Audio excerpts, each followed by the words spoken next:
Good evening sir. Good evening, good evening Akhilesh sir, good evening. सभी का स्वागत है, सभी को शुभकामनाएं हैं।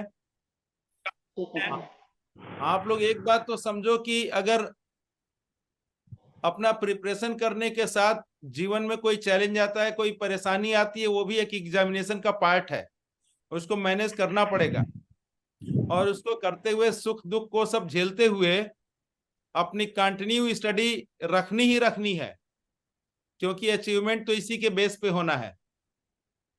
तो बढ़िया से मैनेज करना अपने को, कोई समस्याएं हैं उसको भी रिजॉल्व करना है घर वालों के साथ मिलके, और अपना लाइफ, अपना फ्यूचर ब्राइट करने के लिए आप लोगों को अपने तरह से तैयारी करने की जरूरत है।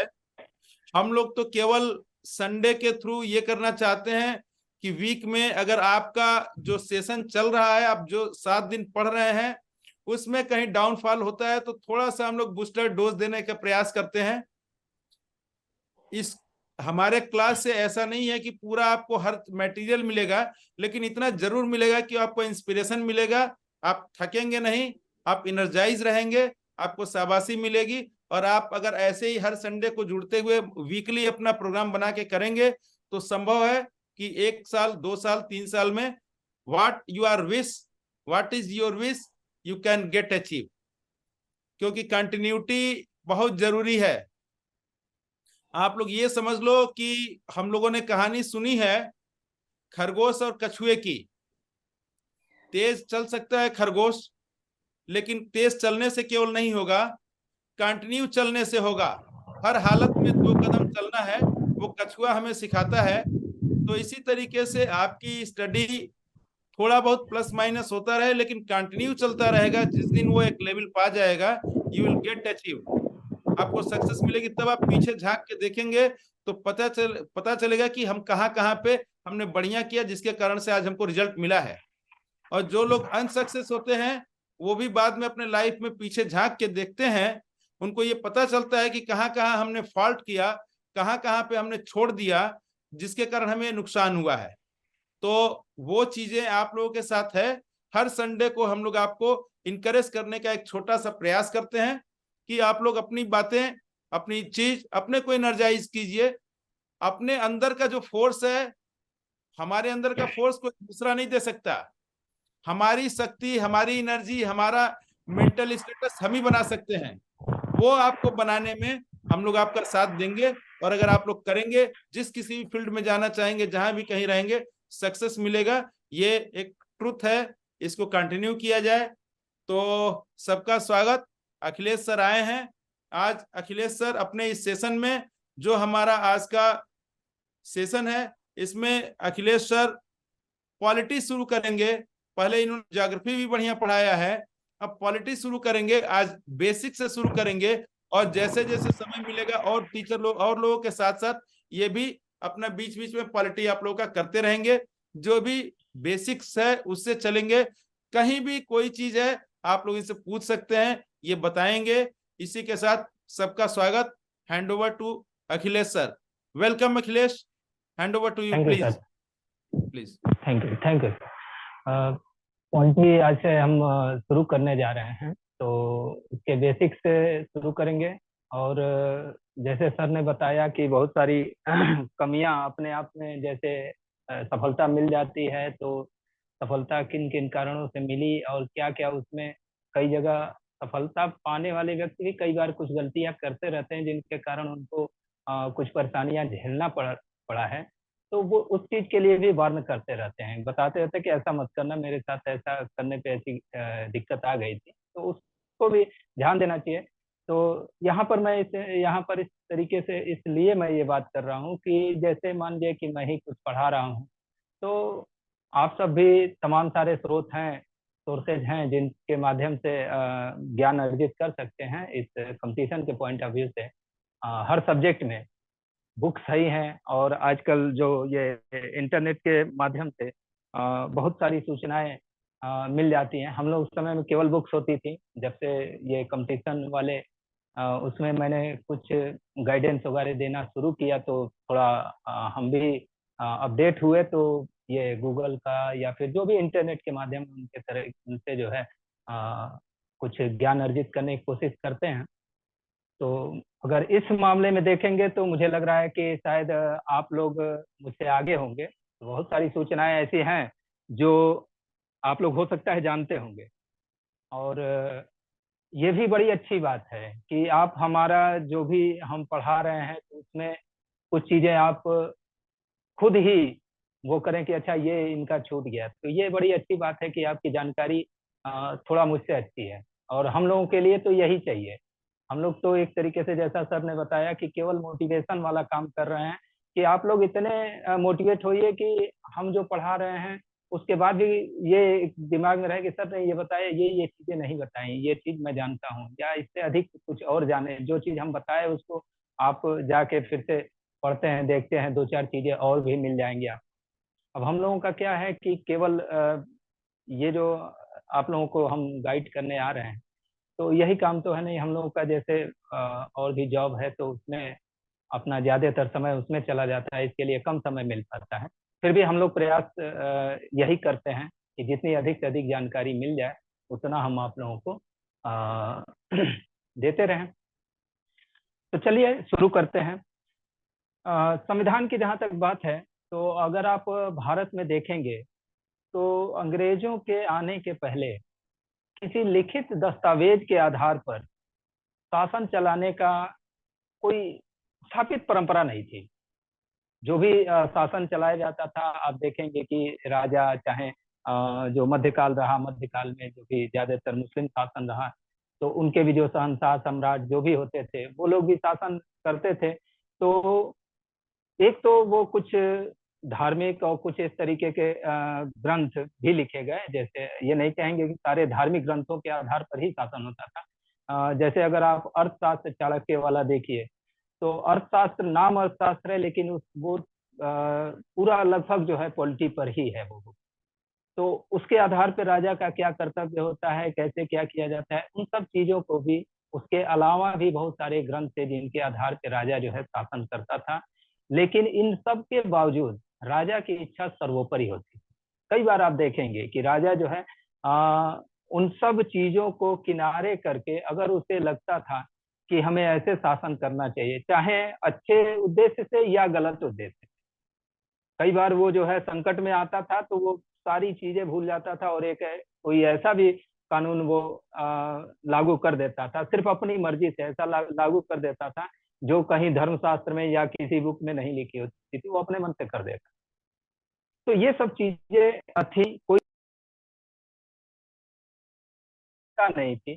जब अंग्रेजों का शासन आया तो उनके यहाँ एक पहले से परंपरा स्थापित थी, चूंकि संसदीय प्रणाली उनके यहाँ पहले से थी तो परंपरा स्थापित थी कि एक लिखित दस्तावेज हो। उस लिखित दस्तावेज के आधार पे शासन चलाने की परंपरा एक तरीके से अगर भारत में देखा जाए शुरू की गई तो 1773 के रेगुलेटिंग एक्ट के द्वारा। इसमें जैसे कुछ नियम कानून बनाए गए, छोटा ही था, एक अधिनियम के रूप में यह था, इसको संविधान नहीं कह सकते। लेकिन जो आज आपका संविधान है उसका एक क्रमिक विकास में पहला कदम यह था 1773 के बाद। अब वो डिटेल जो है तमाम सारे जो अधिनियम, चार्टर और फिर ये सब आते गए में ही पढ़ाया जाता है। तो वो एक क्रम से बस उसकी मैं चर्चा कर दे रहा हूँ और बीच बीच में जो है उसका जहाँ पर जो इम्पोर्टेंट है एक दो जैसे वो विभाजक के रूप में एक तरीके से माना जाता है, वहां पर मैं थोड़ा सा एक्स्ट्रा चर्चा कर दूंगा। तो 1773 का रेगुलेटिंग एक्ट आया, उसके बाद उसमें कुछ संशोधन के लिए 1784 का 1784 1784 का पिट्स इंडिया एक्ट आया। उसके बाद 1813 का चार्टर एक्ट आया जिसे राजलेख हिंदी में कहा जाता था। 1833 का आया, फिर 1800, ये चार्टर थे सारे। 1813 का चार्टर एक्ट, 1833 का चार्टर एक्ट और 1853 का चार्टर एक्ट। इसके बाद 1857 में जो विद्रोह हो गया, जिसे प्रथम स्वतंत्रता संग्राम भी कहा जाता है, एक विद्रोह हुआ तो उससे पूरा जो है गवर्नमेंट, ब्रिटिश गवर्नमेंट हिल गई।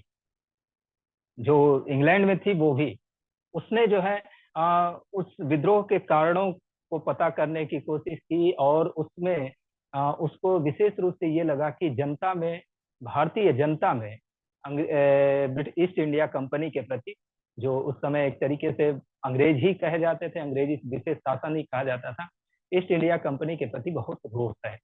तो उस रोष को कम करने के लिए कुछ ऐसी व्यवस्था की गई कि वो रोष थोड़ा सा कम हो सके। 1858 का एक अधिनियम आया, ये ध्यान दीजिए। 1853 के चार्टर एक्ट जो है, चार्टर एक्ट के रूप में, राजलेख के रूप में वो आखिरी था। उसके बाद 1858 से फिर अधिनियम शुरू होता है।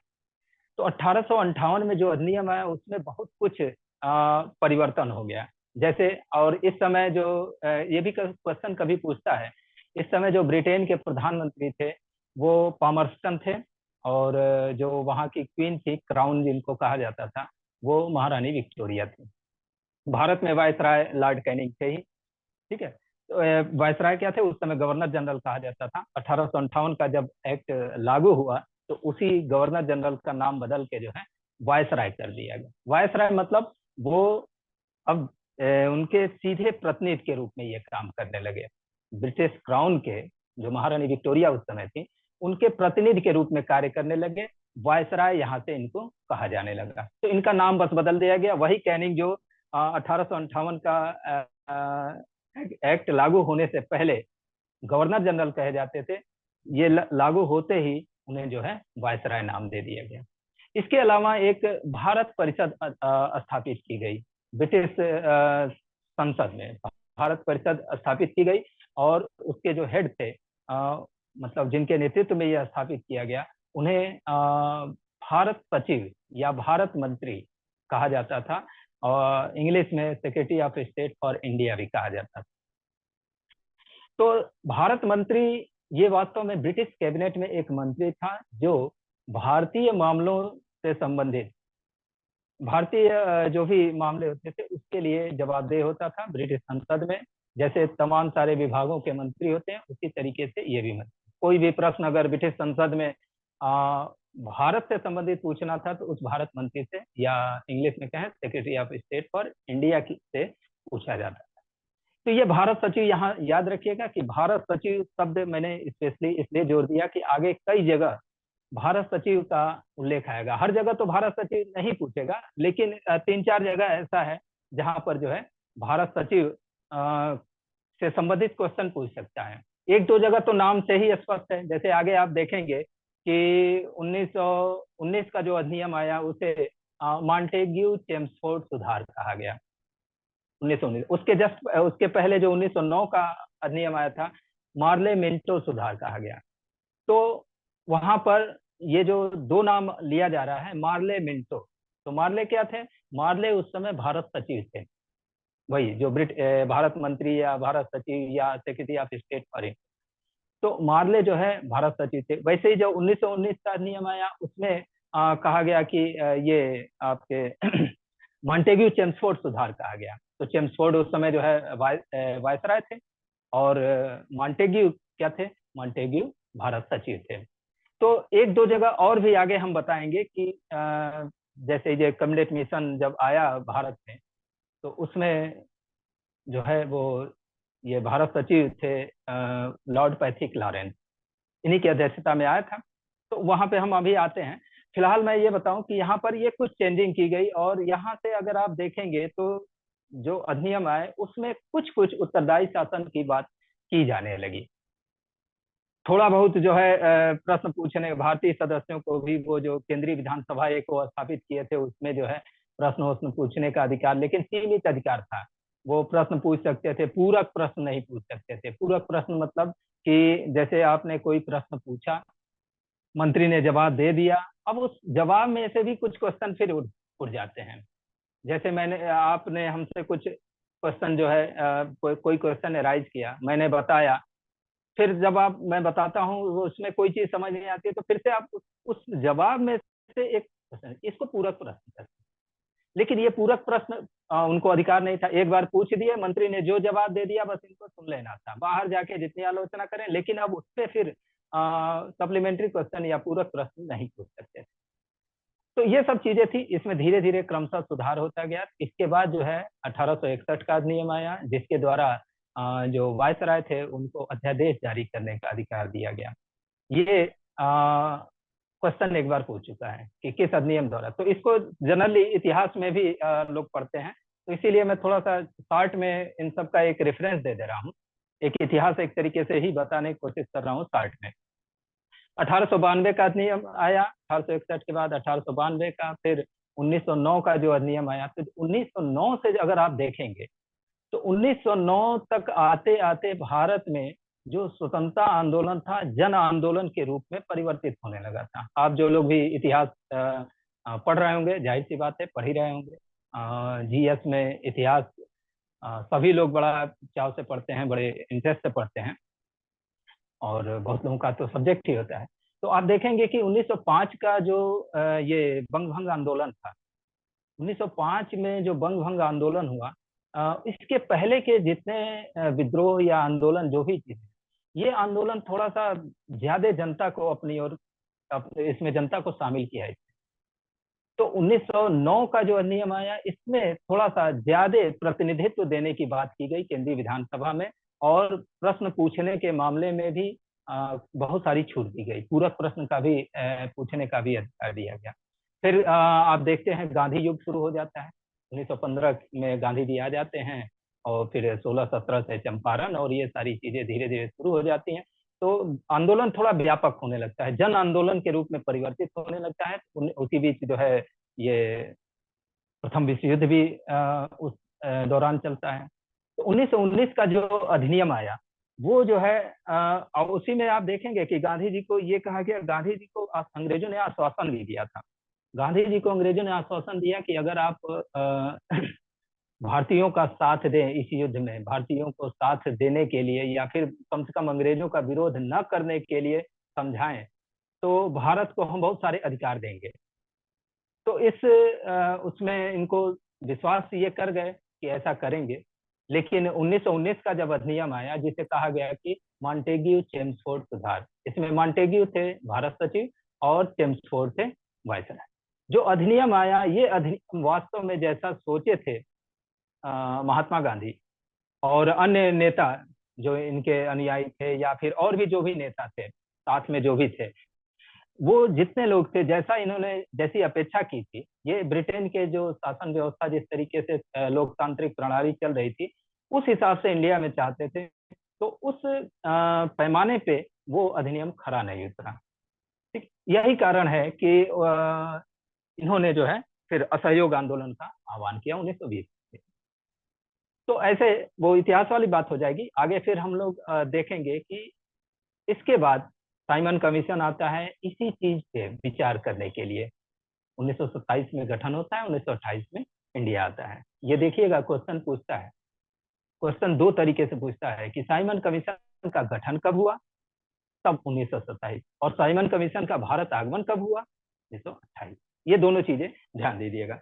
कहीं कुछ अगर वो रहे तो, चूंकि ज्यादा दिन पढ़े हो गया, तो कम से कम इतिहास तो उसको करेक्ट कर सकते हैं, आप कर लीजिएगा, देख लीजिएगा कहीं डेट वगैरह में, या फिर वो हो सकता है थोड़ा बहुत फिर आपका साइमन कमीशन, एक्चुअली ये 1919 के अधिनियम में ही प्रावधान था। 1919 के अधिनियम में ही प्रावधान था कि एक निश्चित समय दिया गया था कि इतने समय के अंदर जो है सरकार देखेगी कि 1919 का अधिनियम जिस उद्देश्य के लिए लागू किया गया था वो कितना प्रभावी रहा है, या उसका प्रभाव जो जिस उद्देश्य के लिए वो किया गया था वो उद्देश्य पूरा हो रहा है कि नहीं। इसी उद्देश्य से साइमन कमीशन गठन किया गया, और साइमन कमीशन भारत आया। भारत में इसका विरोध हुआ। कारण क्या था? कारण ये था कि साइमन कमीशन में एक भी भारतीय सदस्य नहीं था। मुख्य कारण विरोध का यही था। तो भारतीय जो उस समय भारत के स्वतंत्रता सेनानी थे, स्वतंत्रता सेनानी जो भी नेता थे, इन्होंने ये कहा कि इस कमीशन को भारतीयों पर शासन के लिए, शासन पर विचार करना है कि किस तरीके से शासन चलाया जाए, और इसमें एक भी भारतीय सदस्य नहीं है। ये बड़ा ही विरोधाभासी चीज है। तो इस कारण से इसका विरोध किया गया, और तमाम सारे फैक्ट्स आप जानते हैं कि उसके कारण जो है उसमें एक विरोध उसी में एक विरोध प्रदर्शन के दौरान लाला लाजपत राय पे लाठीचार्ज की गई, और जिसमें जो है मतलब भीड़ पे लाठीचार्ज किए, उसमें लाला लाजपत राय को चोट लगी और उसी कारण कुछ दिनों बाद उनकी मृत्यु भी हो गई। उसके बाद क्रांतिकारी आंदोलन वगैरह ये कुछ घटनाएं हुई, लेकिन क्रम से ये चलता रहा। और उसके बाद जैसे जैसे असंतोष बढ़ता गया, 1935 में एक अधिनियम पारित किया गया। और ये अधिनियम अगर आप देखेंगे और भारत का संविधान देखेंगे तो आप देखेंगे कि बहुत कुछ भारत का संविधान इसी अधिनियम पर आधारित। ये अधिनियम जो पारित किया गया, उस समय वायसराय थे लॉर्ड लिन्लिथगो, और तुरंत मुझे उनका नाम नहीं आ रहा है, सचिव भी देख लीजिएगा, तुरंत नहीं याद आ रहा है, हम बता देंगे। तो सचिव जो भी थे, वैसे उससे कोई मतलब नहीं है, लेकिन जानना चाहिए। तो लॉर्ड लिन्लिथगो जो थे, इनके अध्यक्षता में एक कमेटी गठित हुई थी, संयुक्त समिति गठित हुई थी। इनकी अध्यक्षता में ये जो है तैयार किया गया ये अधिनियम, और इसी अधिनियम इसी इन्हीं के सुझावों के आधार पे यह अधिनियम जो है लागू किया गया। इस अधिनियम की जो प्रमुख बातें थी, सबसे पहले तो ये कि इसमें देखिए, भारत संविधान से अब जरा जोड़िए, अगर भारतीय संविधान के बारे में थोड़ा बहुत आप जो भी पढ़े हैं, इसमें 321 अनुच्छेद थे, 14 भाग थे, अनुच्छेद, भाग, अनुच्छेद। अब देखिए दूसरी चीज, पहली बार इसमें जो है अखिल भारतीय महासंघ की बात की गई। एक तरीके से आप देखेंगे, अभी आगे मैं इसी में बता रहा हूं तो आपको लगेगा कि संघात्मक व्यवस्था एक तरीके से यहीं से शुरू हो गई। अखिल भारतीय महासंघ की बात की गई, इसमें केंद्र और राज्यों के बीच शक्तियों का विभाजन किया गया। तो आप देखेंगे आज के समय में केंद्र और राज्य के बीच शक्तियों का विभाजन है, जिसमें प्रमुख भूमिका आप देखेंगे जो 7वीं अनुसूची में 3 सूचियां दी गई हैं, संघ सूची, राज्य सूची, समवर्ती सूची। यहाँ पर भी 3 सूचियां थी, संघ सूची, राज्य सूची और समवर्ती सूची, 1935 के अधिनियम। और उस समय 1935 के अधिनियम में जो संघ सूची थी, उसमें 59 जो है विषय थे। जो राज्य सूची थी, उसमें जो है 54 सब्जेक्ट थे, और जो समवर्ती थे।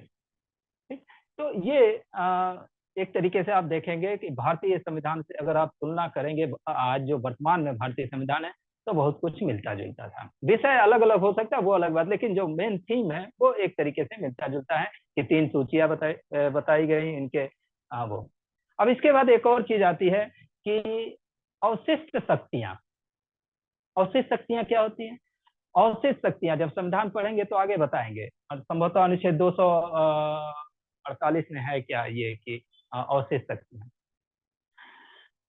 जो भी है देखते हैं आगे, तुरंत अनुच्छेद याद नहीं है। तो ये अवशिष्ट शक्तियां का मतलब ये होता है कि अगर कोई ऐसा विषय है जो किसी कारण से संविधान निर्माताओं से या नियम निर्माताओं से छूट गया, या नया ऐसा विषय उत्पन्न होता है जिसको एक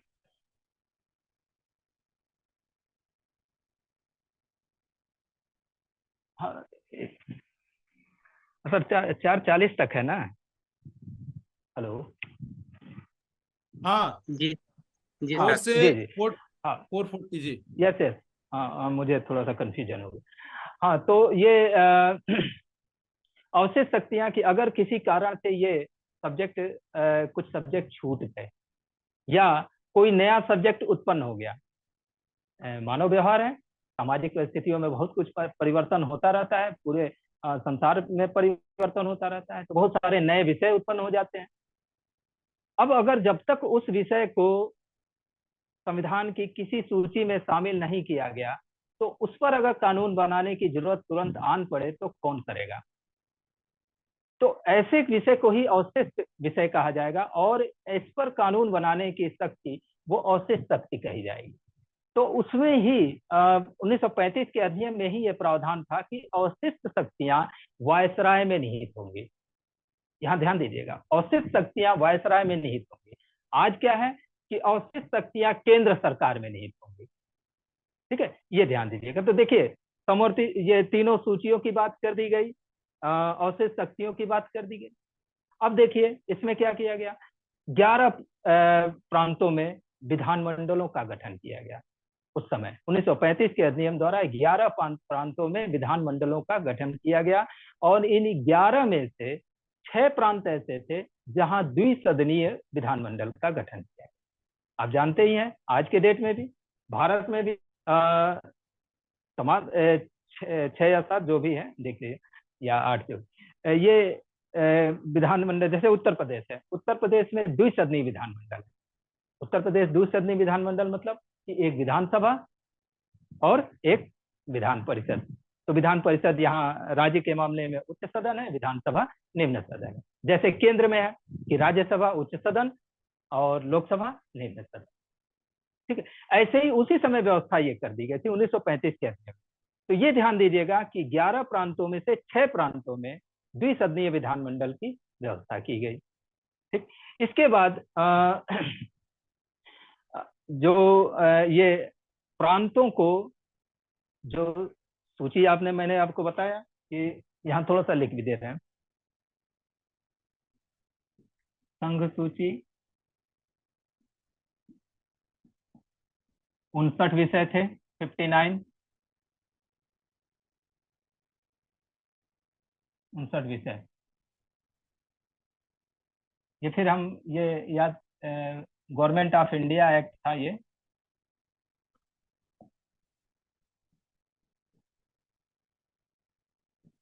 इंडिया एक्ट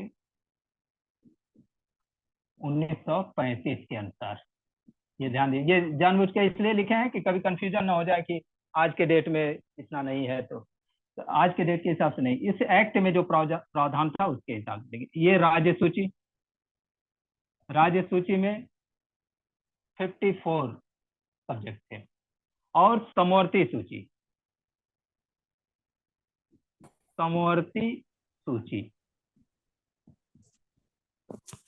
इसमें जो है 36 सब्जेक्ट थे। तो यहाँ पर एक चीज ये आ जा रही है समवर्ती। अब यहाँ पर सूची पर केंद्र सरकार को, केंद्रीय विधानमंडल को कानून बनाने का अधिकार था। राज्य विधानमंडलों को राज्य सूची के विषयों पर कानून बनाने। जो समवर्ती सूची थी, समवर्ती सूची पर जो भी सब्जेक्ट इसमें थे, 36 विषय जो भी थे, उन विषयों पर केंद्र सरकार भी कानून केंद्र सरकार या केंद्रीय विधानमंडल भी कानून बना सकता था, और राज्य विधानमंडल भी कानून बना सकता था इन विषयों।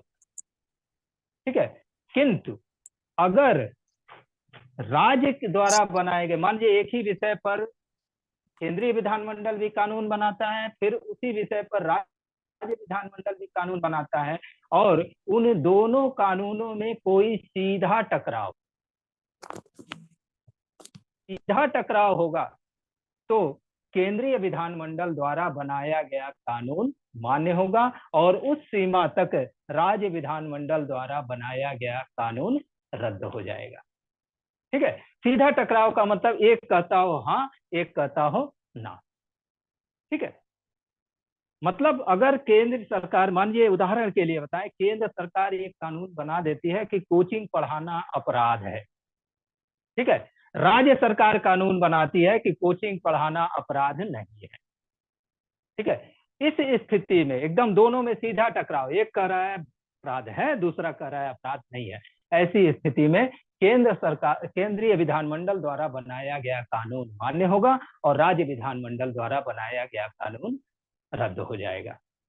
ठीक है, लेकिन अगर सीधा टकराव नहीं है, थोड़ा बहुत ऐसा है कि जिसमें चल सकता है काम, तो उसको जो है रद्द नहीं किया जाएगा। जैसे मान लीजिए कि केंद्रीय विधानमंडल कानून बनाता है कि कोचिंग पढ़ाना अपराध नहीं है, किंतु ऐसा कर, एक उदाहरण के लिए करें, ऐसा कोचिंग जो है 3 से 4 बजे तक ही पढ़ाया जा सकता है।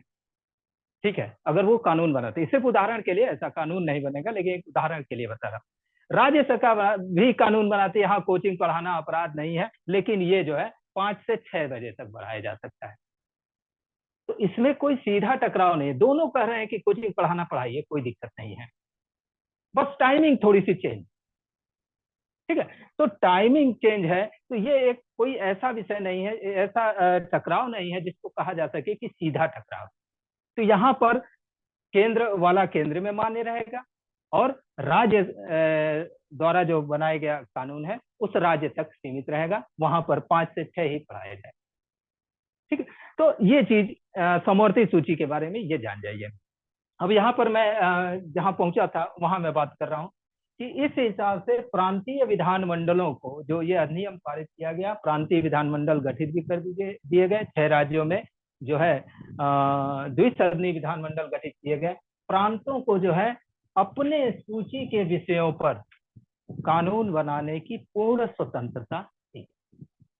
इस तरीके से केंद्रीय नियंत्रण को बहुत हद तक सीमित किया गया। बहुत हद तक मैं कह रहा हूं क्योंकि अभी भी बहुत सारे मामले में वायसराय के रिजर्वेशन थे, वायसराय उसमें हस्तक्षेप कर सकता था, लेकिन बहुत हद तक सीमित, केंद्रीय नियंत्रण को सीमित करके प्रांतीय स्वायत्तता को सुनिश्चित किया गया।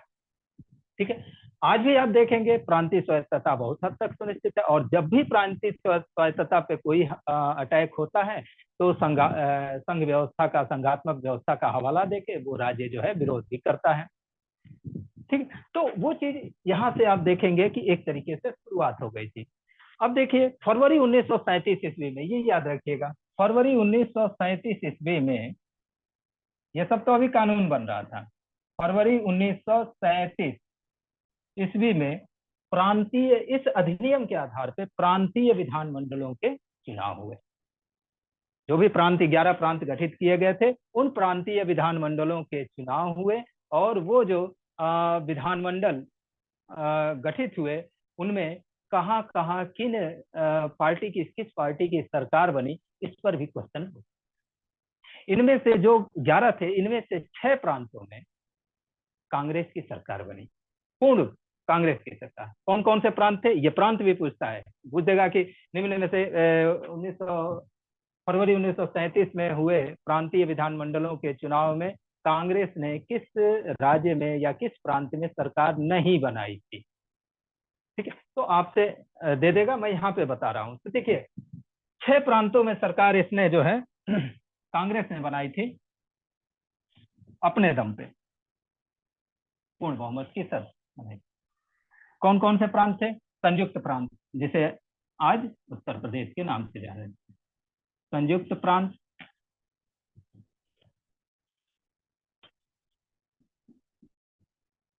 बिहार,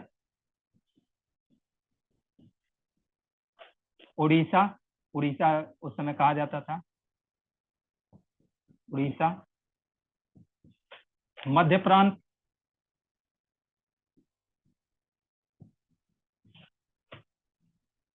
बॉम्बे, स्टेट ऑफ बॉम्बे, बॉम्बे लिख रहा हूँ, आज मुंबई कहा जाता है, उस समय के हिसाब से लिख रहा हूँ। उस समय जो महाराष्ट्र था ना, महाराष्ट्र और गुजरात जो है एक ही उसमें थे, उसे संयुक्त रूप से स्टेट ऑफ बॉम्बे कहा जाता था। और जो दक्षिण के तमिलनाडु है उसे स्टेट ऑफ, और भी कुछ चेंज वो हुआ है, सीमा परिवर्तित हुई बाद में जब हुआ है, तो उसको मद्रास कहा जाता था, स्टेट ऑफ मद्रास, जो चेन्नई है आज। ठीक है, तो इन 6 प्रांतों में कांग्रेस की सरकारें बनी, पूर्ण बहुमत की सरकार। तो इन 6 प्रांतों को जरूर याद रखिएगा। क्वेश्चन कैसे पूछा है? पूछा है कि निम्न में से किस प्रांत में ये फरवरी 1937 में हुए विधानमंडल चुनाव में निम्न में से किस प्रांत में कांग्रेस ने सरकार नहीं बनाई थी? इसी में बंगाल दे देगा, या पंजाब दे देगा, या पश्चिमोत्तर सीमा प्रांत दे देगा, या सिंध प्रांत दे देगा, असोम दे देगा, कुछ भी। ठीक है, तो यहाँ पर ये ध्यान दीजिएगा कि ये हम बस कह रहे हैं कि पूर्ण बहुमत की सरकार केवल अपने दम पे इन्होंने सरकार बनाई थी कांग्रेस ने। इसके बाद 6 प्रांतों में कांग्रेस ने अपने दम पे पूर्ण बहुमत की सरकार बनाई थी, संयुक्त प्रांत, बिहार, उड़ीसा, मध्य प्रांत, बॉम्बे और मद्रास। आप इन सब चीजों को याद करने का सबसे बढ़िया जो मैं अपनाता हूं, अगर आपके लिए भी फायदेमंद हो तो ध्यान दीजिए, तो देखिएगा, ज्योग्राफी में भी मैं बता चुका था, मैप के हिसाब से देखिएगा, और एकदम मैप में ऐसे यूपी से बिहार, बिहार से उड़ीसा, उड़ीसा से मध्य प्रांत, मध्य प्रांत से महाराष्ट्र, महाराष्ट्र से चेन्नई, ऐसे एक बना लीजिएगा।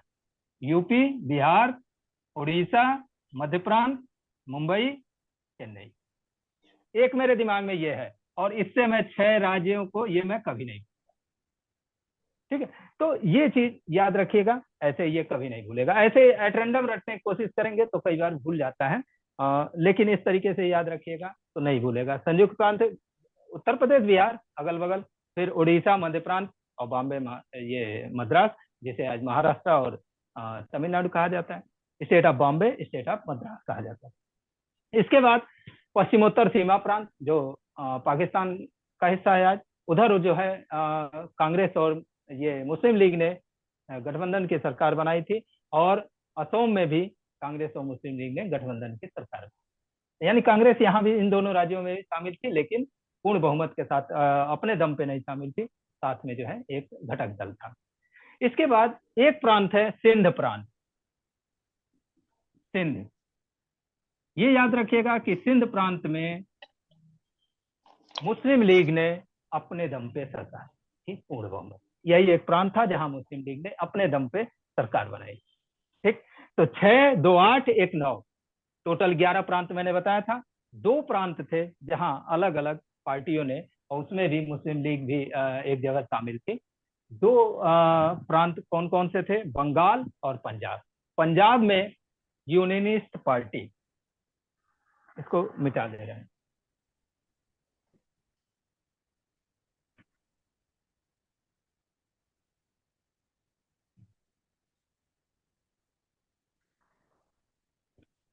पंजाब में यूनियनिस्ट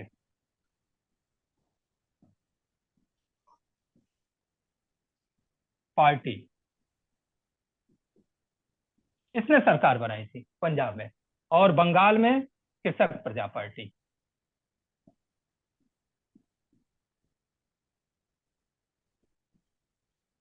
कृषक प्रजा पार्टी, इनकी सरकार बनी थी, ठीक है। ये दोनों भी याद रखिएगा। तो इन 11 प्रांतों में जो सरकारें बनी फरवरी 1937 के चुनाव के अनुसार, उन सब से क्वेश्चन बन सकता है। आप देख ही सकते हैं, बंगाल में किसकी सरकार थी, पंजाब में किसकी सरकार थी, सिंध में एक मुस्लिम लीग ने कहाँ सरकार बनाई, कहाँ पर मुस्लिम लीग कांग्रेस की मिली जुली गठबंधन सरकार बनी थी। तो 2 प्रांत बता दिए, पश्चिमोत्तर सीमा प्रांत, असम, ठीक है। और 6 प्रांत मैंने आपको बताया जहां कांग्रेस ने अपने दम पे सरकार बनाई। तो तमाम तरीके से इससे क्वेश्चन बन सकते हैं। यूपी में जो चुनाव हुआ था उसमें, अब एग्जैक्ट याद नहीं, 228 सीटें थी उस समय। 228 में से संभवतः 147 पर कांग्रेस को जीत मिली थी। और पंडित गोविंद बल्लभ पंत, उसी जो फरवरी 1937 वाला चुनाव हुआ था उसमें भी ये मुख्यमंत्री बने थे उत्तर प्रदेश के। बाद में जब स्वतंत्रता के बाद चुनाव हुआ तो उसमें भी आप जानते ही हैं कि वही बने। तो वो मुख्यमंत्री उसमें बने थे, शायद उसमें वित्त मंत्री रफी अहमद किदवई बने थे, और के.एन. काटजू भी कोई मंत्री थे, ये या नहीं। तो ये 2-3 लोगों का, लेकिन मुख्य रूप से मुख्यमंत्री याद रखिएगा पंडित गोविंद बल्लभ। इन सभी सरकारों ने, खासकर कांग्रेस शासित सरकारों ने 28 माह तक शासन किया। 28 माह तक शासन किया। उसके बाद सभी कांग्रेस सरकारों ने, या जहां कांग्रेस शामिल थी, 2 राज्यों में कांग्रेस शामिल थी, इन सब ने इस्तीफा दे दिया। तो ये 6 प्रांतों में तो खत्म, क्योंकि इन्हीं की सरकार ही थी और पूर्ण बहुमत से थी, और कोई सरकार बना भी नहीं सकता था उस स्थिति में। तो यहाँ पर तो गिर गया। और कारण क्या था?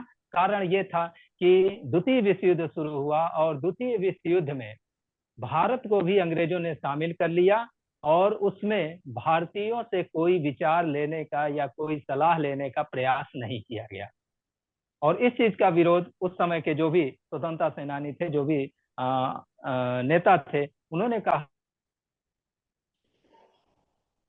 में शामिल किया जा रहा है उसमें भारतीयों से ही उनकी राय नहीं ली जा रही है कि इसमें शामिल करना चाहिए या नहीं करना चाहिए, या किस तरीके से, क्या उसके भारतीयों को शामिल करने, किस हद तक शामिल किया जाए, जो भी चीजें हैं, इनसे राय तक नहीं ली जा रही है।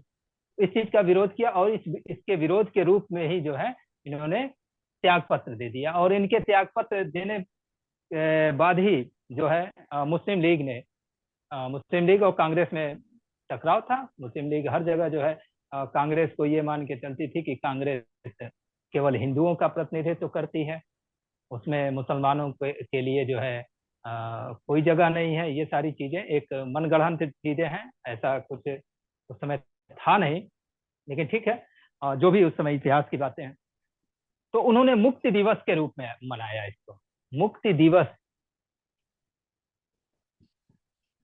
इतिहास का विषय है, लेकिन संदर्भ आ गया तो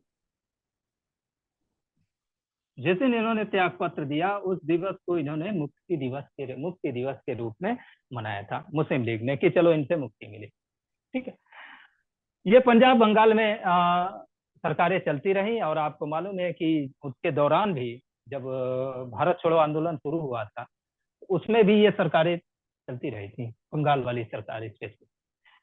इन्होंने समर्थन भी किया था, अंग्रेजों के ओर से ये थे, ठीक है, सपोर्ट थे। खैर वो फिर इतिहास में। इसके बाद जो है तमाम गतिरोध चल ही रहे थे द्वितीय विश्व युद्ध के कारण, और भारत छोड़ो आंदोलन का भी इधर 1942 ईस्वी में, अगस्त 1942 ईस्वी में महात्मा गांधी के इसमें जो है घोषणा कर दी गई थी, प्रारंभ भी हो गया। क्रिप्स मिशन को भेजा गया, भारत में जो भी असंतोष था, जो भी आंदोलन चल रहा था, उस सब को शांत करने के लिए क्रिप्स मिशन, कुछ यहाँ की समस्याएं थी उसको सुलझाने के लिए क्रिप्स मिशन ने, अगर संविधान के दृष्टि से केवल बात करें, बहुत सारे सुझाव तो दिए ही थे। क्रिप्स मिशन ने ही पहली बार, अगर अंग्रेजों की तरफ से देखा जाए, पहली बार संविधान सभा के, संविधान निर्माण के लिए संविधान सभा के गठन का प्रस्ताव किया था।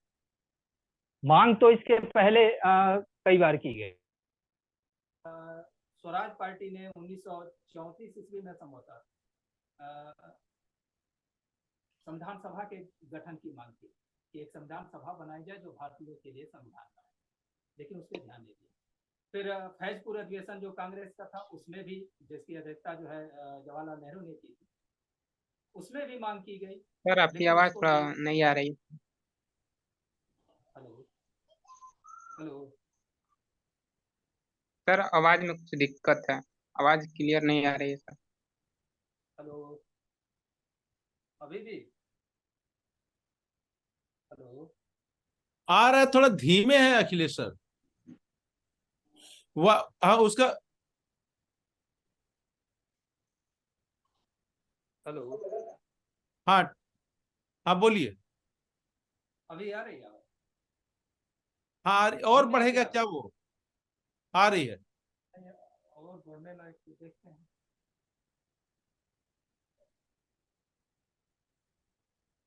चलिए सर, थोड़ा सा एडजस्ट कर लीजिए, थोड़ा देखना पड़ेगा।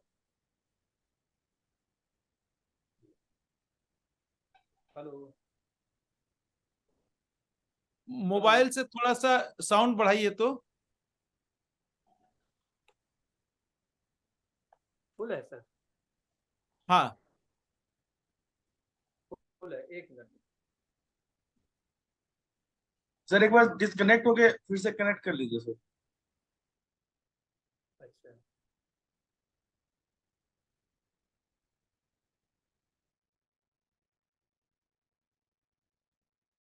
हेलो, हाँ आवाज कुछ बढ़ी है कि? बढ़ गई है, बोलिए। अच्छा, ठीक है सर। आ रही तो है। एक मिनट,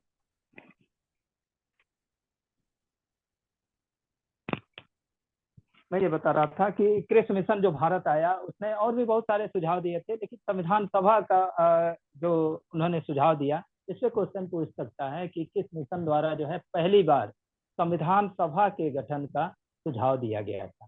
तो क्रिप्स मिशन द्वारा दिया गया था, लेकिन और भी बहुत सारी चीजें ऐसी थी जिनके कारण जो है इन्होंने आश्वासन जो भी दिया वो ये दिया कि द्वितीय विश्व युद्ध समाप्त होने के बाद, अब द्वितीय विश्व युद्ध जब 1942 में ये अपना सिफारिशें दे रहे थे, सुझाव दे रहे थे, उस समय कोई ये तो जानता नहीं था कि 2 साल चलेगा, 3 साल चलेगा, या आगे कितनी साल तक ये विश्व युद्ध चलेगा, इसका कोई अनुमान तो था नहीं। तो इसलिए जो है जो भी ये चीजें दे रहे थे, जो भी चीजें बता रहे थे, जो भी सुझाव दे रहे थे, या जो भी प्रस्ताव रख रहे थे, वो सब में पहली शर्त ये थी कि द्वितीय विश्व युद्ध समाप्त हो जाएगा, उसके बाद ये सारी चीजें की जाएंगी। तो इसी कारण से जो है भारत के सभी दलों ने इस इनके सुझावों का एकदम से विरोध किया। यहीं पर महात्मा गांधी ने जो है कहा था कि ये जो है, तो बाद की तिथि का चेक जो कहा था कि बाद में जो लागू होने वाला है ऐसा चेक है। तो ये सब स्टेटमेंट उसे हिस्ट्री के दृष्टिकोण से आप देख लीजिएगा। फिर जो है 1945 ईस्वी में जब द्वितीय विश्व युद्ध उसी समय समाप्त भी हुआ, 1945 ईस्वी में ब्रिटेन में आम चुनाव हुए जिसमें लेबर पार्टी की विजय हुई और क्लीमेंट एटली प्रधानमंत्री बने। क्लीमेंट एटली प्रधानमंत्री बने। भारत को यथासंभव स्वायत्तता दी जाए या जो भी चीजें एकदम वो चीजें, या फिर बाद में तो उन्होंने ये भी घोषणा कर दी कि जून 1948 से पहले ब्रिटेन भारत को स्वतंत्र कर देगा। ठीक है। तो उसके लिए इन्होंने भारत में जो भी गतिरोध चल रहा था उसको दूर करने के लिए इन्होंने क्या किया कि कैबिनेट मिशन एक गठित किया और उसे भारत भेजा। कैबिनेट मिशन 1946 ईस्वी में।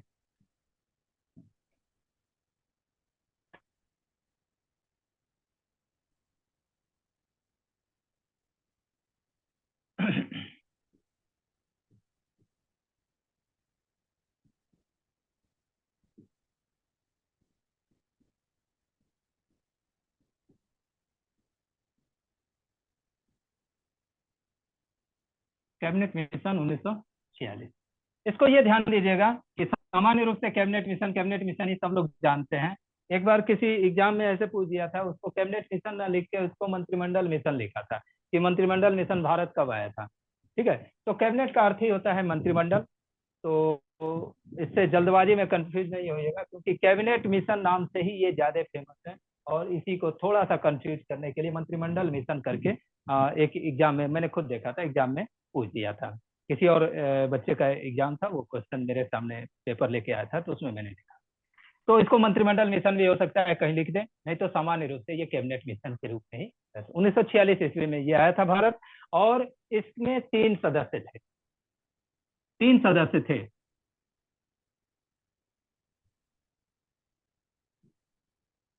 पहले थे Lord Pethick Lawrence. Lord Pethick Lawrence.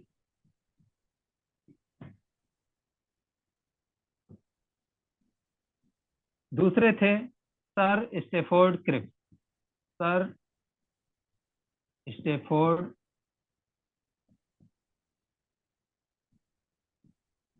Cripps. और तीसरे थे ए वी अलेक्जेंडर।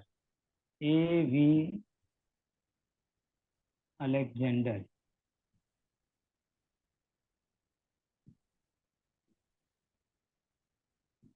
इनके बारे में मैंने अभी थोड़ी देर पहले जब शुरुआत किए थे, जहां भारत सचिव की मैं बात कर रहा था, तो इनके बारे में मैंने चर्चा किया कि ये जो क्लेमेंट एटली जब प्रधानमंत्री बने तो इन्होंने इन्हें ही जो है भारत सचिव नियुक्त किया था। ठीक है। भारत मंत्री नियुक्त किया था लॉर्ड पैथिक लॉरेंस को। तो यही अध्यक्ष भी थे इस मिशन के। तो क्वेश्चन ये भी पूछ चुका है कि कैबिनेट मिशन के अध्यक्ष कौन थे, तो Lord Pethick Lawrence. Sir Stafford Cripps जो है वही क्रिप्स मिशन वाले थे। ये उस समय व्यापार मंडल के अध्यक्ष थे। और ये एवी अलेक्जेंडर नौसेना मंत्री थे। ठीक है। इन 3 लोगों के की एक कमेटी गठित की गई जिसके अध्यक्ष पैथिक लॉरेंस थे और इन्हें जो है भारत भेजा गया, भारत में जो भी गतिरोध चल रहा था उसको दूर करने के लिए, उस पर सुझाव देने के लिए इन्होंने अध्ययन किया। और पहले से जो भी कमीशन या मिशन गठित हुए थे, इस बीच में आप कैबिनेट मिशन के बाद जो है 2 चीजें 2 घटनाक्रम और हुए थे। एक वेवेल योजना आई थी और एक शिमला समझौता हुआ था। तो शिमला समझौता तो एकदम लगभग फेल हो गया था, खासकर मुस्लिम लीग के उसके कारण, एक जिद के कारण। मुस्लिम लीग इस जिद पे अड़ी थी कि कांग्रेस को, उसने कहा कि कांग्रेस ये स्वीकार करे कि वो हिंदुओं की पार्टी है, पूरी तरह हिंदुओं का प्रतिनिधित्व करती थी। जबकि कांग्रेस को कांग्रेस के लिए ये स्वीकार करना उसका पूरा जो अपना इतिहास रहा था उस इतिहास पर पानी फेर देने के बराबर, क्योंकि उसने रहे उन्होंने एक तरीके से किसी धर्म या इन सब चीजें से टोटली जो है सांप्रदायिकता से अपने को दूर रखा था। और मुस्लिम लीग यही चाहती थी कि ये स्वीकार करें। इस कांग्रेस के मानना ये जो है मुश्किल था, इस कारण से वो समझौता जो है लॉर्ड बेवल ने बुलाया था शिमला सम्मेलन, वो जो है असफल हो गया। उसके बाद यही कैबिनेट मिशन भेजा गया और ये सारी चीजें। इन्होंने तमाम सारे सुझाव दिए, उनमें जो दो प्रमुख सुझाव थे, पहला सुझाव ये था कि जब तक संविधान सभा का या संविधान सभा गठित नहीं हो जाती और गठित होने के बाद भारत के लिए संविधान बन नहीं जाता, तब तक भारतीयों द्वारा ही एक जो है गठित किया जाए, एक मंत्रिपरिषद गठित किया जाए, एक सरकार गठित की जाए, अंतरिम सरकार जिसको कहा गया कि जब तक स्वतंत्र नहीं कर दिया जाता, संविधान का निर्माण नहीं हो जाता, तब तक जो है एक अंतरिम सरकार गठित की जाए। और दूसरी चीज ये कहा गया कि एक संविधान सभा का निर्माण कीजिए आप लोग, जो संविधान का निर्माण करे। ठीक है, ये दोनों जो है सुझाव प्रमुख थे इसके कैबिनेट मिशन के सुझाव। इन सुझावों के आधार पे 2 सितंबर 1946 को ये जो है अंतरिम सरकार का गठन हो गया। ठीक है, अंतरिम सरकार में तमाम सारे मंत्री, जिसमें मतलब एक तरीके से प्रधानमंत्री कहा जाता है, लेकिन उस वहां पर वास्तव में नाम था कि कार्यकारी परिषद के अध्यक्ष, क्योंकि वायसराय की कार्यकारिणी थी ये, और वो कार्यकारी परिषद के अध्यक्ष थे आपके जवाहरलाल नेहरू। ठीक है, उसी में गृह मंत्री और सूचना एवं संचार ये सब जो है वल्लभ भाई पटेल को मिला, और तमाम सारे मंत्री। शुरू में इसमें 13 सदस्य थे, क्योंकि शुरू में मुस्लिम लीग ने इसका पूरी तरह बहिष्कार किया था। मुस्लिम लीग कहा कि इस अंतरिम सरकार, इस सुझाव से हम सहमत नहीं है, इस अंतरिम सरकार में हम शामिल नहीं होंगे। 13 सदस्यों की ये जो है शुरू में सरकार गठित की गई। बाद में मुस्लिम लीग ने जो है जो भी अंग्रेजों ने समझाया, चाहे जो भी बात रही उनके समझ में आया, उन्होंने कहा ठीक है हम शामिल होंगे। तो जब मुस्लिम लीग इसमें शामिल हो गई, उसके बाद इसके सदस्यों की संख्या बढ़कर 15 हो गई। तो 15 होने का मतलब ये नहीं था, देखिए प्रारंभ में 13 था और बाद में बढ़ के 15 हो गया, तो इसका मतलब ये नहीं कि 2 सदस्य मुस्लिम लीग के केवल थे। इनमें से 3 सदस्यों को हटा दिया गया और 3 सदस्यों की जगह 5 सदस्य मुस्लिम लीग से ले लिए गए, और ये 3 सदस्य हटा दिए गए, 10 हो गए, 5 मुस्लिम लीग से ले लिए गए, 15। तो मुस्लिम लीग के शामिल होने के बाद अंतरिम सरकार में सदस्यों की संख्या हो गई 15। ठीक है, तो ये अंतरिम सरकार चलती रही, उसमें जो भी गतिरोध था, चाहे जो भी चीजें थी, वो सब अपना चलता रहा। दूसरा जो इनका सुझाव था कि संविधान सभा का गठन किया जाए। ठीक है, संविधान सभा के गठन के लिए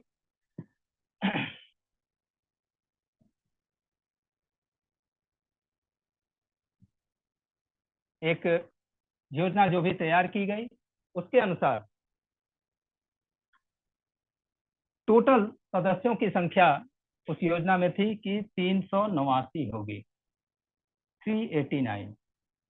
इनमें से 292 सदस्य ब्रिटिश प्रांतों से, जो उस समय ब्रिटिश प्रांत थे, ब्रिटिश, जैसे ये सब जितना संयुक्त प्रांत बिहार और ये सब ब्रिटिश प्रांत कहे जाते थे, ब्रिटिश प्रांतों से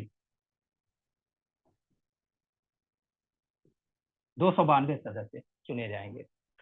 93 सदस्य देसी रियासतों से,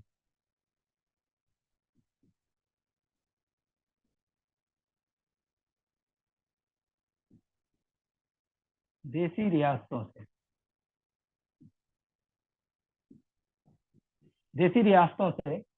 93 सदस्य, और 4 सदस्य ये ब्रिटिश कमिश्नरी क्षेत्रों से, कमिश्नरी क्षेत्र,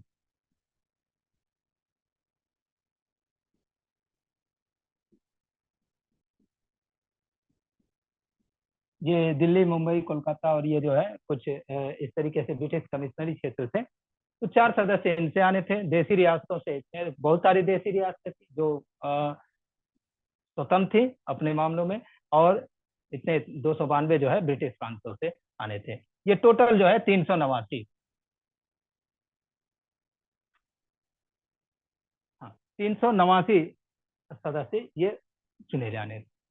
ठीक है, चुनाव भी हो गया और चुनाव में सबसे अधिक कांग्रेस के सदस्य चुन के आए। मतलब जुलाई अगस्त 1946 में चुनाव हुए इनके देशी रियासतों सॉरी ब्रिटिश प्रांतों में चुनाव हुए, और उनसे जो है टोटल कांग्रेस के 208 मेंबर, ये भी क्वेश्चन कई बार पूछा है, संविधान सभा में कुल कितने मेंबर कांग्रेस से चुन के आए थे? तो 208 इनके थे, 73 ये कांग्रेस के, 73 जो है मुस्लिम लीग, 8 निर्दल थे, और शेष अन्य जो बचते हैं वो सब जो है अन्य दलों से, छोटे मोटे दल रहे होंगे उनसे जो है चुन के आए थे। विशेष रूप से यही आपसे दोनों पूछेगा, 208 ये कांग्रेस का कि कितने सदस्य चुन के आए थे, या मुस्लिम लीग अगर पूछ दे तो मुस्लिम लीग से। ठीक है, तो ये याद रखिएगा कि इतने मेंबर चुन के आए थे। ठीक, अब आता है यहाँ पर देखिएगा कि कितनी महिला सदस्य थी संविधान सभा में इस चुनाव के बाद। यहाँ पर एक और चीज डॉक्टर अम्बेडकर के बारे में बता दें, हालांकि वो भारत विभाजन वाला, यहाँ पर थोड़ा सा देख लीजिए पहले कितनी महिला सदस्य थी। महिला सदस्यों की संख्या थी 15। ठीक है, महिला सदस्य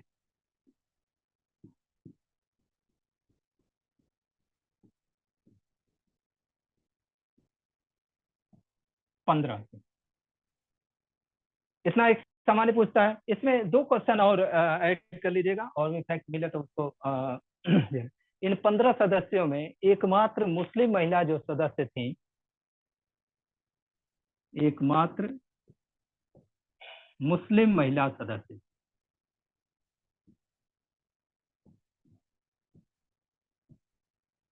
मुस्लिम महिला सदस्य ये थी बेगम एजाज रसूल। नीचे लिख देना,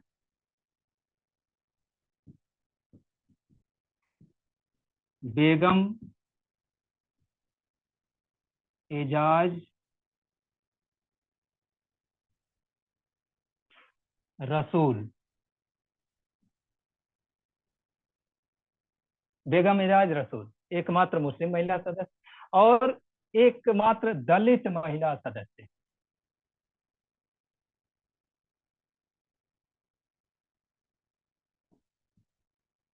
दलित महिला सदस्य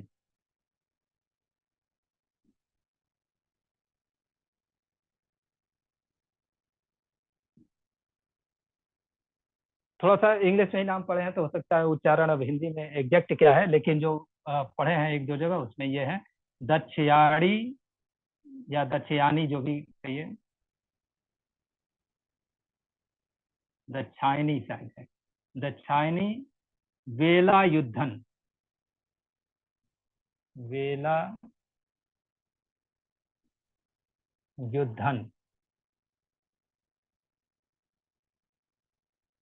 साउथ इंडिया थी संभवतः केरल से थी। दक्षायनी वेलायुद्धन ये एकमात्र दलित महिला सदस्य थी, महिला सदस्यों की जहां तक। ठीक है, इसके बाद ये तो हो गया 15 सदस्य। मुस्लिम जो महिला सदस्य थी बेगम एजाज रसूल, और दलित महिला सदस्य थी दक्षायनी वेलायुद्धन।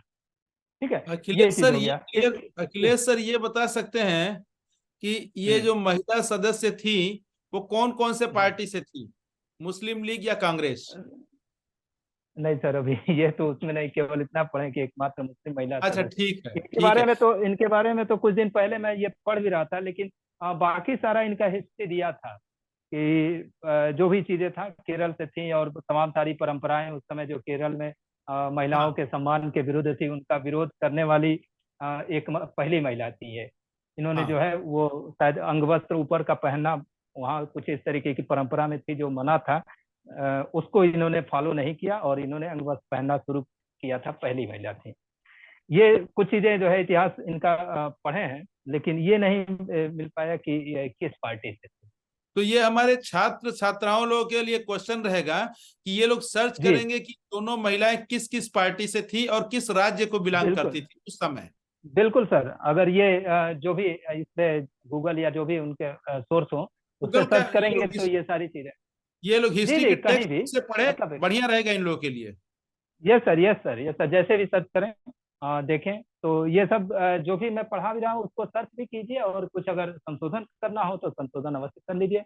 हमसे कांटेक्ट जब भी होता है तो हमको भी एक वो दे दीजिए, हम भी अपना देख लेंगे।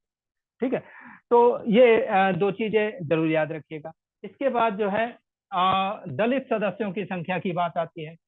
तो दलित सदस्यों की संख्या थी, मतलब दलित कर रहे हैं, इनको एससी कहेगा, अनुसूचित जाति।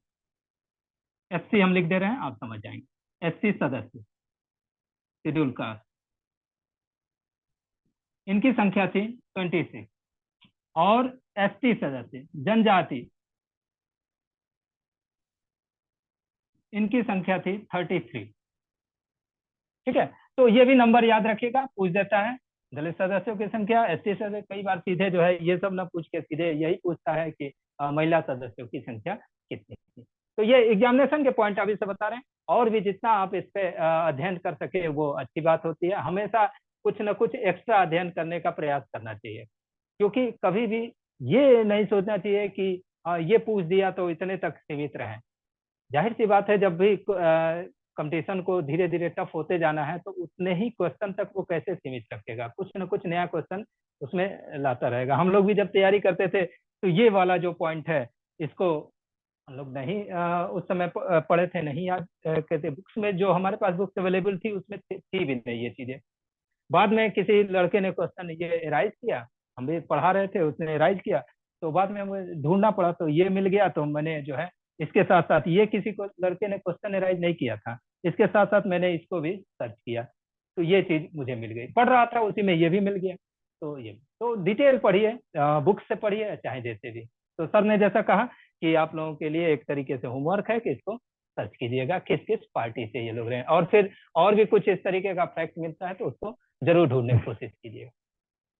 तो ये हो गया आपका सदस्यों की संख्या के हिसाब से। इसमें एक चीज और पूछता है कि शुरू शुरू में एक चीज यहाँ बता दें कि देशी रियासतों से भी प्रतिनिधि चुन के आए थे।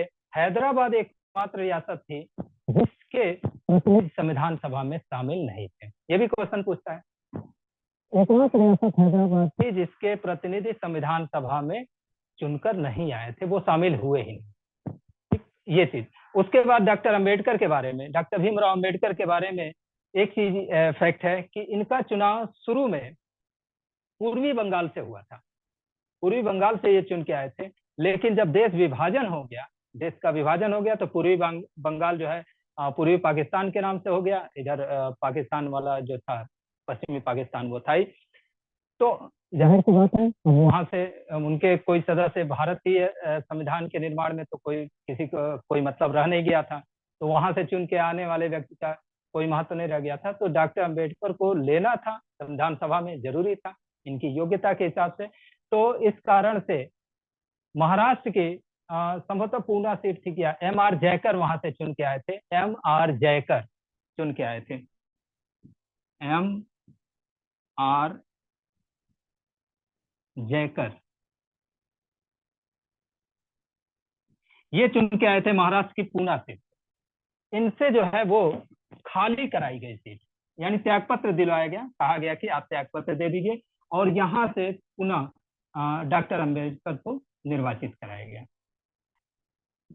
एक और चीज याद रखिए, यहीं से पूना सीट से इनको जो है त्यागपत्र ये दे दिए, और यहीं से जो है डॉक्टर अंबेडकर निर्वाचित हुए।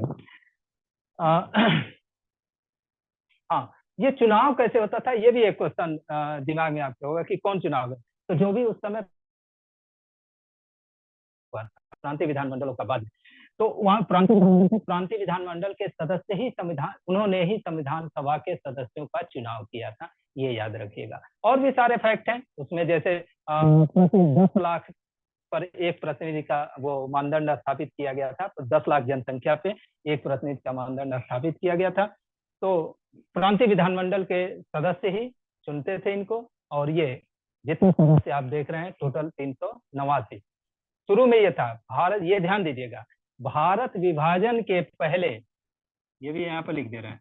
भारत विभाजन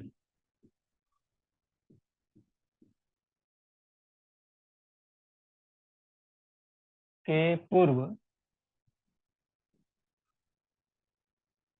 संविधान सभा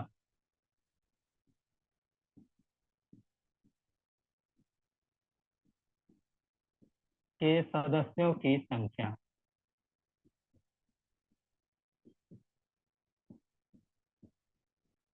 ये थी 389, 389 जो अभी मैंने आपको बताया 389 थी।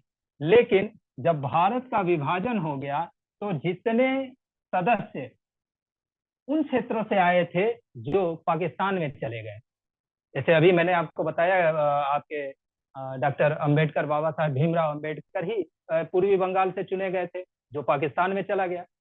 तो जितने सदस्य उन क्षेत्रों से चुन के आए थे अब वो जो है नहीं रहे, संविधान सभा के सदस्य नहीं रहे। तो जो बच गए, तो ये भारत विभाजन के बाद, चार्ट में लिख रहे हैं विभाजन के बाद, बस लिख दे रहे हैं विभाजन के बाद जो सदस्य संख्या रह गई वो 299 रह गई। ये ध्यान दीजिएगा, ये विभाजन के पूर्व और ये विभाजन के बाद। अब इतना ये सब संविधान सभा का गठन अभी तो नहीं हुआ, अभी कई चीजें आगे देख ही रहे हैं। अभी तो ये चुनाव वगैरह हुआ, तो ये सब संख्या वगैरह इन सब पे जो भी क्वेश्चन आपको, आपके लिए अगर हेल्पफुल हो तो हमारा पढ़ाना थोड़ा सा सार्थक होगा। इसके बाद जो है अब संविधान सभा के बैठक के, अच्छा एक और चीज याद रखिएगा। हाँ चलिए, संविधान सभा की जो पहली बैठक हुई, डेट याद रखिएगा 9 दिसंबर, पहली बैठक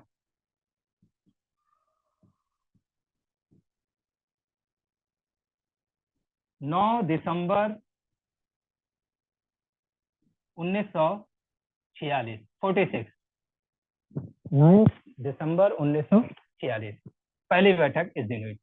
इस दिन क्या हुआ कि इस दिन एक तो 9 दिसंबर पहली बैठक हुई और इसी दिन सच्चिदानंद सिन्हा, इनको जो है अस्थायी अध्यक्ष चुना गया। कई बार नहीं, एक बार शायद कहीं देखा है कि मैंने कि किसी एग्जाम में पूछा है कि संविधान सभा के प्रोटेम स्पीकर कौन थे, अध्यक्ष, प्रोटेम स्पीकर आज लोकसभा के बारे में अक्सर सुनने में आता है। तो ये होता है कि प्रोटेम स्पीकर वो होता है जो सभा गठित होती है उसका अस्थायी अध्यक्ष, मतलब उसका कार्य इतना होता है कि एक अस्थायी अध्यक्ष मतलब के चुनाव में वो सारा नेतृत्व करता रहे, उसी के निर्देशन में वो चुनाव हो और लोकतांत्रिक तरीके से एक अस्थायी अध्यक्ष चुन लिया जाए, उसके बाद उसका काम खत्म हो जाता है। तो यही जो है पहले 9 दिसंबर 1946 को ही सच्चिदानंद सिन्हा को अस्थायी अध्यक्ष चुन लिया गया। और ये जो मैंने चर्चा की pro tem speaker, by the way अगर एग्जाम में अगर इस तरीके से भी पूछ दिया जाता है कि संविधान सभा के प्रोटेम स्पीकर कौन थे, तो यही सच्चिदानंद सिन्हा ही लगा, क्योंकि इनका भी काम इतना ही था कि बस ये बैठ के सारी व्यवस्था इनको देखनी थी, इन्हीं के निर्देशन में, इन्हीं के उसमें जो है वो चुनाव होना था स्थायी अध्यक्ष का। तो 11 दिसंबर को जो बैठक हुई, 11 दिसंबर 1946 को जो बैठक हुई दूसरी, इसमें जो है डॉक्टर राजेंद्र प्रसाद को स्थायी अध्यक्ष चुन लिया गया।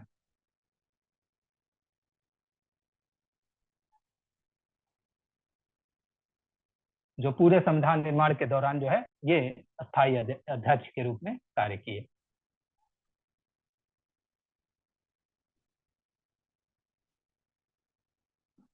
डॉक्टर राजेंद्र प्रसाद स्थायी अध्यक्ष चुन लिए गए। ठीक है, और एक चीज याद रखिएगा,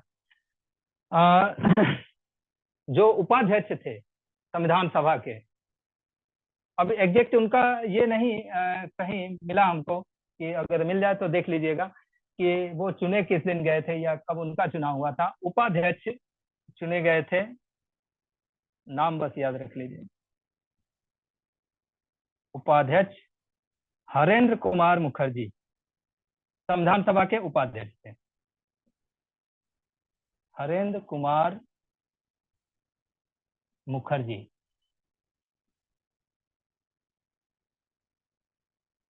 ये उपाध्यक्ष थे। अध्यक्ष डॉक्टर राजेंद्र प्रसाद को ही एक और काम हुआ था, वी एन राव को संवैधानिक सलाहकार नियुक्त किया गया। वी एन राव संवैधानिक सलाहकार।